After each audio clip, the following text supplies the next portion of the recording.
എറണാകുളത്ത് നിന്ന് ഒരു വാർത്ത വരുന്നുണ്ട്. കോതമംഗലത്ത് വിവാഹത്തിൽ നിന്ന് പിന്മാറണമെന്ന് ആവശ്യപ്പെട്ടതിന് യുവതിക്ക് ക്രൂരമർദ്ദനം. മർദ്ദിച്ച ശേഷം യുവതിയെ വഴിയിൽ ഉപേക്ഷിച്ചു. സംഭവത്തിൽ ആൺ സുഹൃത്ത് നിധിൻ പോലീസ് പിടിയിലായിട്ടുണ്ട്. ലാൽ കൃഷ്ണ ഉണ്ട് വിവരങ്ങളുമായി. ലാൽ, വിവരങ്ങൾ. അനൂപ്, കഴിഞ്ഞ ശനിയാഴ്ചയാണ് ഈ കേസിന് ആസ്പദമായ സംഭവങ്ങൾ നടക്കുന്നത്. അതും കോതമംഗലത്താണ്. പട്ടിമറ്റത്ത് സ്വദേശിയായിട്ടുള്ള ഒരു യുവതിയാണ് ഇതിൽ പരാതിക്കാരിയായിട്ടുള്ളത്. തിങ്കളാഴ്ച ഈ കോതമംഗലം സ്വദേശിയായ നിതിന്റെ വിവാഹം നടക്കാനിരിക്കുകയായിരുന്നു. ഒരു കുട്ടിയുടെ അമ്മ കൂടിയായ യുവതിയുമായിട്ട് നിതിൻ അടുപ്പത്തിലായിരുന്നു.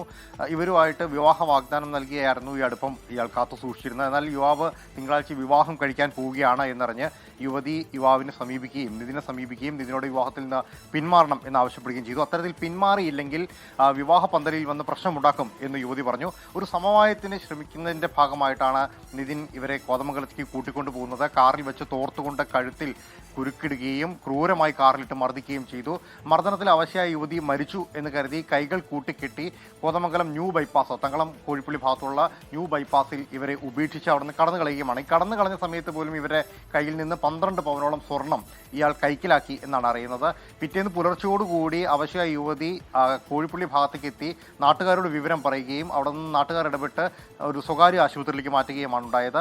ഇതിനുശേഷം പോലീസ് ഇതിൽ കേസെടുത്ത് കുന്നത്തനാട് പോലീസിന് കൈമാറിയതിന്റെ പശ്ചാത്തലത്തിലാണ് ഈ നിതിനെ പോലീസ് പിടികൂടുന്നത്. ഇയാളുടെ വിവാഹം അടക്കമുള്ള കാര്യങ്ങൾ മുടങ്ങിയിട്ടുണ്ട്. നിതിനെ ഇന്ന് തെളിവെടുപ്പിനടക്കമുള്ള നടപടികൾക്ക് പോലീസ് കൊണ്ടുപോയി. സംഭവത്തിൽ വളരെ ക്രൂരമായ മർദ്ദനം യുവതി ഏറ്റിട്ടുണ്ട്. ആരോഗ്യനില പൂർണ്ണമായും തിരിച്ചു പിടിച്ചിട്ടില്ല. സംഭവവുമായി ബന്ധപ്പെട്ടുകൊണ്ട് മറ്റെന്തെങ്കിലും തരത്തിലുള്ള പ്രശ്നങ്ങൾ ഉണ്ടായിട്ടുണ്ടോ എന്ന കാര്യം കൂടി പോലീസ് പരിശോധിച്ചു വരികയാണ്.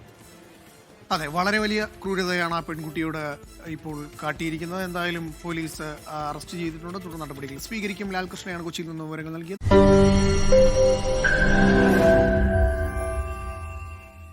ലോകത്തെവിടെയായാലും ഏത് സമയത്തും 24 വാർത്തകളും ഓഗ്മെന്റഡ് റിയാലിറ്റി പാക്കേജുകളും എക്സ്പ്ലെയിനറുകളും വിശദമായി കാണാൻ ഞങ്ങളുടെ യൂട്യൂബ് ചാനൽ നിങ്ങൾക്ക് സബ്സ്ക്രൈബ് ചെയ്യാം.